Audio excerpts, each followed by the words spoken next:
और मिलवा रहे हैं। आइए जानते हैं इनका विचार क्या है। शास्त्री जी राधे राधे। जय शादी ओम नमस्ते जी। हाँ, तो हमारे दर्शकों को थोड़ा आप बताएंगे हमारे स्टूडियो के बारे में। आज मैं ग्राम बझेड़ा जलालाबाद में रक्षपाल शास्त्री स्टूडियो में उपस्थित हूँ। इनके निज आवास पर मैं अपने दिल के गहराइयों से इनका धन्यवाद करते हैं जो इन्होंने ये सराहनीय कार्य में कदम बढ़ाया है। परमपिता परमात्मा से हाथ जोड़कर शीश झुका करके प्रभु का चिंतन करते हुए ये आशीर्वाद देते हैं कि समाज में अच्छे कार्य करते रहें और परमात्मा इनके ऊपर दया दृष्टि बनाए रहे। ऐसे मेरी भावनाएं और ऐसे मेरे विचार हैं। हाँ, तो ठीक है शास्त्री जी राधे राधे। दोबारा थोड़ी थोड़ी बना। हाँ शास्त्री जी, एक प्रश्न उठता है हमारे हृदय में, बार बार कई भक्तों ने प्रश्न किया है, क्योंकि मैं तो बता नहीं सकता हूँ, बहुत छोटा हूँ। सभी भक्तों से अगर मुझसे भूल बन जाए तो क्षमा करना, क्षमा चाहता हूँ। क्वेश्चन ये है, मैंने कई बार सुना है, आधार टीवी पर भी ये प्रश्न सुना है, लेकिन अभी तक कोई उसका हल नहीं निकला है।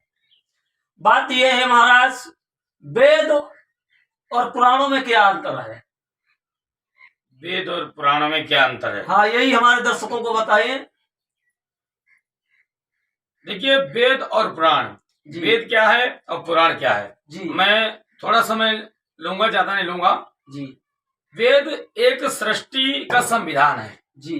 वेद एक सृष्टि का संविधान है, ठीक है।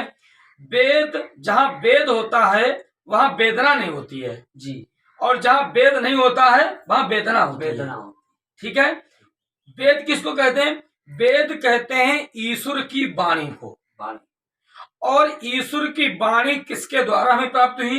ये 4 ऋषियों के द्वारा प्राप्त हुई है। 4 ऋषि, अग्नि, वायु, आदित्य, अंगिरा, इन 4 ऋषियों ने हमें वेद दिए हैं, ठीक है। पुराण किसे कहते हैं?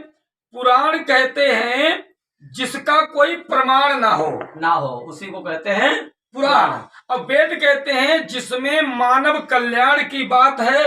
वेद में किसी राजा रानी की कहानी नहीं है। पुराणों में राजा रानियों की कहानी है। और पुराण हमारे विचार, मेरा विचार है, पुराण कहते हैं, बहुत से विद्वानों ने कहा कि पुराण कहते हैं पुरानी पुस्तक को, नहीं, पुरानी पुस्तक को पुराण नहीं कहते हैं जी। पुराण कहते हैं जिसका कोई प्रमाण ना हो, उसे कहते हैं पुराण।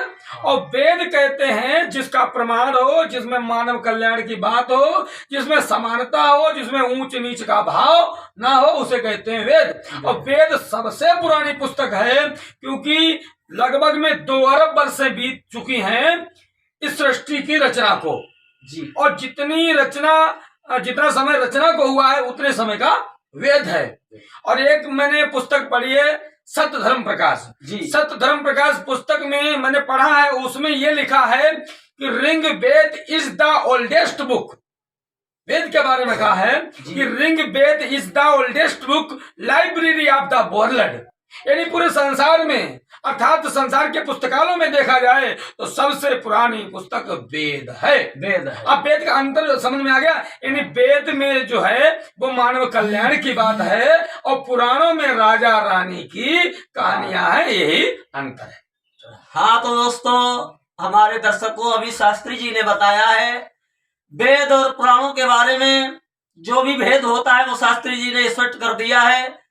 हम क्षमा चाहते हैं अगर कोई भूल बनी हो, उसके लिए मैं क्षमा चाहता हूँ। नहीं, ऐसे अगर प्रश्न किसी के दिमाग में आते हो तो कमेंट के द्वारा हमें जरूर बताएं। हम उन प्रश्नों के उत्तर रक्षपाल शास्त्री स्टूडियो के माध्यम से आप लोगों को पहुंचाते रहेंगे।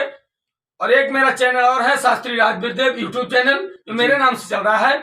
आप उसके माध्यम से भी हमें प्रश्न पहुंचाएंगे, हम उत्तर पहुंचाते रहेंगे। सभी को मेरी तरफ से नमस्ते। हाँ, सभी भक्तों को, सभी दर्शकों को राधे राधे। हमारे रक्षपाल शास्त्री स्टूडियो में आप लोगों का अधिक स्वागत है। और हमारे इस यूट्यूब चैनल को सब्सक्राइब करें, घंटी वाले बटन को दबाएं, लाइक करें, ताकि हम आप लोगों के पास नई नई वीडियो पहुंचाते रहें, उचित विद्वानों से मुलाकात कराते रहें। इन्हीं शब्दों के साथ मैं वाणी को विराम देते हैं। जय हिंद, जय भारत। अब कुछ करो दूसरी।